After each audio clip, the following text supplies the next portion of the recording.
Om Swastiastu. Perkenalkan, nama saya Putu Ayu Adi Atsariani Dihantari dengan NIM 25290610009. Hari ini saya akan membahas mengenai studi kasus yang diberikan oleh Bapak Dr. Inyoman Tika MSI untuk menyelesaikan UTS Filsafat Pendidikan. Studi kasus yang pertama yaitu mengenai hakikat, filsafat, dan cabang utamanya. Di sini kita akan membahas mengenai tujuan, dasar, dan arah dari filsafat pendidikan. Permasalahan yang dihadapi seorang guru yaitu beliau bingung menentukan arah pembelajaran dan hanya menggunakan buku teks sebagai pedoman pembelajarannya. Tidak memahami alasan suatu konsep perlu diajarkan kepada peserta didik atau siswa. Kepala sekolah memberikan solusi yaitu dengan mempelajari filsafat untuk memahami makna dasar dari suatu pengajaran. Filsafat pendidikan itu tersendiri memiliki makna sebagai berikut, yaitu membantu dalam memahami tujuan, dasar, dan arah pendidikan. Guru menjadi pemikir kritis yang bukan hanya sekedar sebagai pelaksana kurikulum, yang sadar akan tanggung jawab dan dampak dari tindakan pengajaran. Memberikan landasan teoritis dan moral untuk memilih dan mengorganisir materi yang akan dipelajari.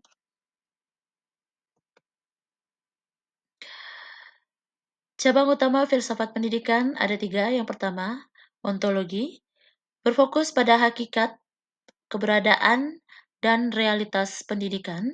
Implikasinya yaitu guru harus memahami hakikat siswa, pengetahuan, dan menentukan yang layak untuk dipelajari. Epistemologi berfokus pada sumber, sifat, validitas, dan cara memperoleh pengetahuan. Implikasinya yaitu guru harus memilih metode dan sumber belajar yang teruji kebenarannya.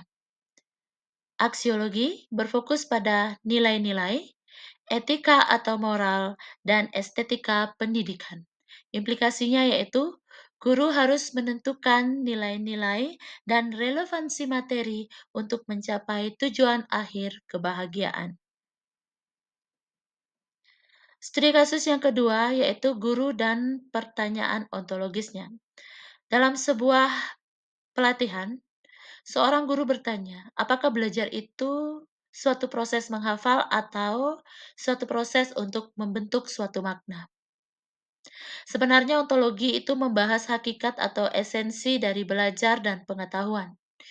Jika pengetahuan adalah sekumpulan fakta, maka belajar itu hanya menghafal saja. Jika pengetahuan adalah hasil interaksi dan penemuan aktif, maka belajar untuk menemukan sebuah makna, yaitu membangun, mengatur, dan merekonstruksi ide yang ada. Implikasinya yaitu guru harus melihat belajar sebagai proses yang dinamis, bukan hanya statis. Jadi di sini murid lebih banyak beraktivitas, lebih banyak bereksplorasi, lebih banyak aktif daripada gurunya. Jadi guru tidak hanya memberikan atau mentransfer ilmunya, tetapi menjadi pembimbing dan juga fasilitator. Siswa lebih memaknai suatu proses dan aktif dalam pembelajaran, bukan hanya pasif, ya, hanya menerima pengetahuan yang diberikan oleh gurunya.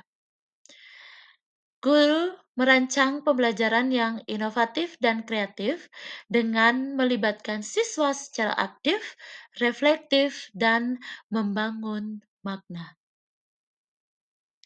Tujuannya yaitu menstimulasi pemikiran kritis dan pemahaman mendalam siswa, bukan hanya sekedar menghafal materi belaka.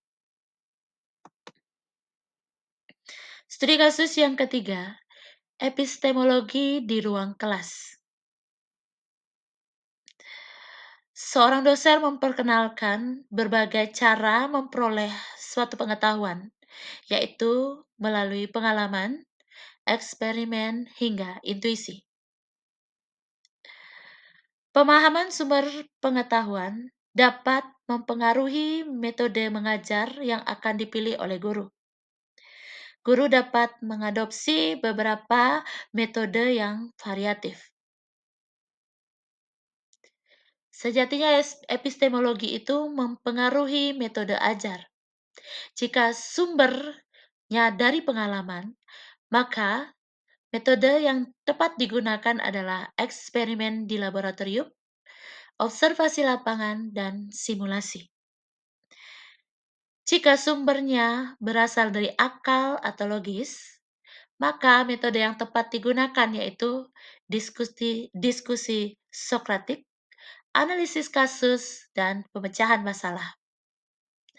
Jika sumbernya adalah intuisi, maka metode yang tepat digunakan adalah ceramah, tanya jawab, dan penugasan. Studi kasus yang keempat yaitu mengenai aksiologi dalam kurikulum. Ada suatu perdebatan mengenai kurikulum. Apakah sejatinya pendidikan harus menekankan pada suatu nilai, yaitu nilai moral maupun estetika, atau cukup hanya berfokus pada pencapaian akademik? Aksiologi sejatinya mengkaji nilai estetika dan moral sebagai dasar normatif suatu pendidikan. Tujuannya yaitu bukan hanya sekedar mentransfer pengetahuan, melainkan pembentukan karakter dan juga nilai moral siswa. Pendidikan tanpa karakter dapat menghasilkan siswa yang cerdas, tetapi kurang peduli, sombong, atau angkuh. Arah kurikulum yang ideal itu adalah aksiologi menuntut integrasi keduanya, yaitu pengetahuan digunakan untuk tujuan yang baik dan nilai moral sebagai arah penggunaannya. Tujuannya yaitu untuk menghasilkan lulusan yang cerdas secara intelektual dan memiliki karakter yang baik. Kurikulum harus menyeimbangkan aspek pendidikan dan moral yang digunakan sebagai pedoman untuk pembentukan nilai luhur. Studi kasus yang kelima yaitu filsafat sebagai inspirasi pendidikan. Kasus seorang kepala sekolah yang mengatakan bahwa filsafat dapat menjadi sumber inspirasi untuk guru dalam berinovasi. Adapun tiga peran filsafat, yaitu yang pertama, inspirasional, yang memberikan wawasan tentang tujuan dan makna pendidikan yang lebih dalam, yaitu membentuk suatu peradaban. Guru menjadi termotivasi, tidak mudah menyerah, dan berinovasi berlandaskan nilai luhur, yaitu keadilan dan kebenaran. Preskriptif yang memberikan arahan atau pedoman bagaimana pendidikan harus dilaksanakan. Guru mendapat arahan jelas tentang standar etika profesi dan praktik pembelajaran yang tentunya bertanggung jawab. Yang ketiga, investigatif yang mendorong guru untuk meneliti, menganalisis, dan merefleksi kritis praktik yang telah dilakukan. Guru tidak menerima teori baru begitu saja, tetapi menguji dan mengevaluasi konsistensi setiap perubahan yang ada. Studi kasus yang keenam yaitu ideal versus real di sekolah. Masalah yang ingin dicapai yaitu sekolah impian. Visi idealnya yaitu semua siswa menjadi manusia unggul secara moral dan intelektual. Tapi pada kenyataannya, terdapat keterbatasan sarana dan motivasi siswa membuat visi tersebut sulit untuk diwujudkan. Perbandingan cara pandang antara filsafat idealisme dan filsafat realisme adalah filsafat idealisme menekankan pada cita-cita, nilai moral, dan tujuan luhur yang yaitu pengembangan jiwa dan intelektualitas. Masalah utamanya ada pada ketidakselarasan tindakan dengan ide abadi. Kendalanya, sarana dianggap kendala sementara. Realisme menekankan pada fakta dan kondisi nyata di lapangan sebagai dasar pelaksanaan pendidikan. Masalah utamanya adalah fakta objektif seperti sarana kurang atau motivasi rendah. Visi tidak realistis jika mengabaikan kendala fisik yang ada. Kesimpulan dan solusinya yaitu memadukan kedua filsafat tersebut agar dapat menggapai sekolah impian. Karena sekolah yang sukses adalah sekolah yang realistis dalam perencanaannya, tetapi idealis dalam menggapai tujuannya. Studi kasus yang ketujuh yaitu pendidikan nilai di tengah arus globalisasi. Di sini kita akan membahas mengenai filsafat timur versus filsafat barat dalam pendidikan nilai. Konflik nilai nyata yang ada, yaitu guru agama di sekolah internasional kesulitan menanamkan nilai spiritual di tengah arus budaya barat yang bebas. Masalah ini adalah benturan pandangan antara filsafat timur dan juga filsafat barat terhadap nilai dan hakikat manusia. Perbandingan kedua filsafat tersebut yaitu filsafat timur berfokus pada nilai kolektif, harmoni, dan keselarasan antara individu, masyarakat, alam, maupun Tuhan. Dengan menekankan nilai dari tradisi, agama, dan etika. Fokus pada pembentukan karakter, tanggung jawab, sosial, dan kedamaian batin pada penerapan pendidikan nilai.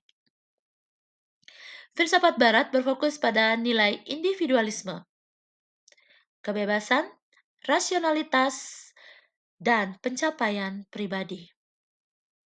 Menekankan pada pengembangan keterampilan individu, berpikir kritis, dan kompetensi akademik, seperti diskusi, kebebasan memilih pada penerapannya. Sinergi kedua filsafat. Jika kedua filsafat ini dipadukan, maka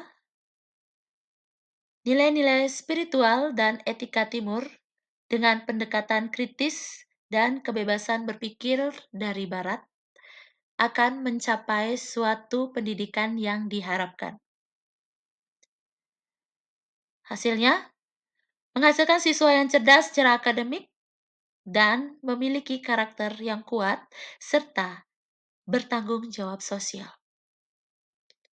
Siswa mampu beradaptasi di budaya global tanpa harus kehilangan identitas dan nilai spiritualnya.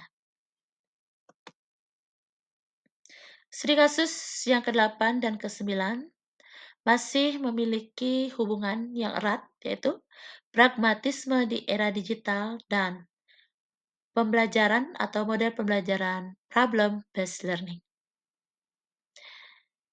Studi kasus yang ke-8 yaitu berhubungan dengan pragmatisme, kebenaran dan kegunaan secara praktis.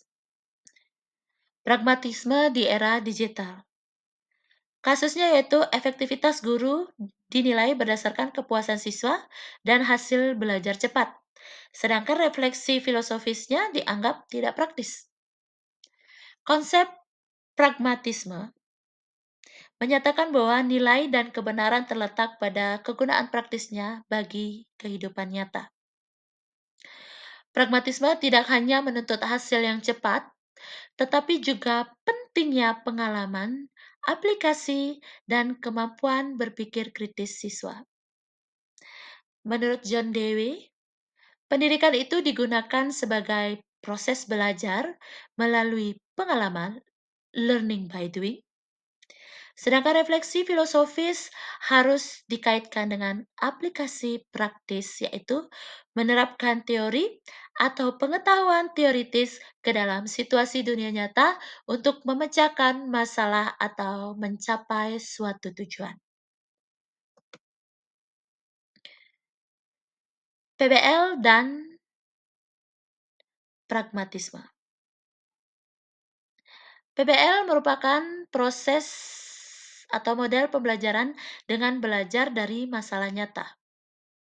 Sedangkan pragmatisme yaitu filsafat yang menekankan bahwa kebenaran suatu ide atau teori ditentukan oleh manfaat praktis dan kegunaannya dalam kehidupan nyata. Problem-based learning sangat sejalan dengan prinsip pragmatisme. Pengetahuan dan teori menjadi bermakna dan valid jika dapat diterapkan efektif dalam memecahkan suatu masalah nyata. Manfaat dari problem-based learning itu tersendiri yaitu mengaitkan teori dengan praktik kehidupan sehari-hari, meningkatkan keterampilan berpikir kritis siswa dan kemampuan beradaptasinya. Yang ketiga, menghasilkan lulusan yang menguasai teori dan teruji dengan baik di lapangan. Studi kasus yang ke-10, refleksi filsafat dalam kehidupan guru. Di sini dijelaskan bahwa guru mengalami suatu perjalanan filsafat sehingga dia menjadi pendidik yang bijak. Perkembangan paradigma guru tersebut yaitu guru senior merefleksikan perjalanannya dari menerapkan idealis menuju realistis dan sekarang pragmatis. Ini mencerminkan perkembangan sejarah pemikiran filsafat yang dialami oleh guru senior tersebut, yaitu dari yang gagasannya abstrak menuju solusi praktis dan adaptif. Idealis fokus pada nilai-nilai luhur, cita-cita dan kesempurnaan moral, atau intelektual dengan penguasaan ide abstrak dan teori dari buku. Namun kurang fleksibel terhadap keterbatasan siswa. Realisme fokus pada kenyataan di lapangan dengan metode terstruktur, penguasaan keterampilan dasar yang disesuaikan dengan kemampuan siswa. Namun berisiko mengabaikan aspek nilai dan juga humanisme. Pragmatisme fokus pada kebergunaan, pengalaman belajar, dan fungsi pendidikan. Ini disebut sebagai filosofi yang matang. Fokus pembelajaran yaitu aplikatif, problem solving, fokus pada proses pertumbuhan dan perkembangan siswa dengan menerapkan problem based learning. Dapat mengintegrasikan hasil dan proses yang reflektif. Kesimpulannya yaitu perubahan pemahaman membantu guru mengembangkan pembelajaran yang adaptif, reflektif, dan berorientasi pada hasil. Guru menjadi lebih fleksibel, kreatif, inovatif, dan responsif. Juga mampu menghadapi tantangan masa depan dengan landasan yang kuat, seimbang antara nilai ideal, fakta realitas, dan juga utilitas pragmatis. Kesimpulannya yaitu, filsafat pendidikan memberikan kerangka berpikir mendalam untuk mengaitkan antara teori dengan praktik pembelajaran, menjadikannya realistis, etis, dan juga bernilai.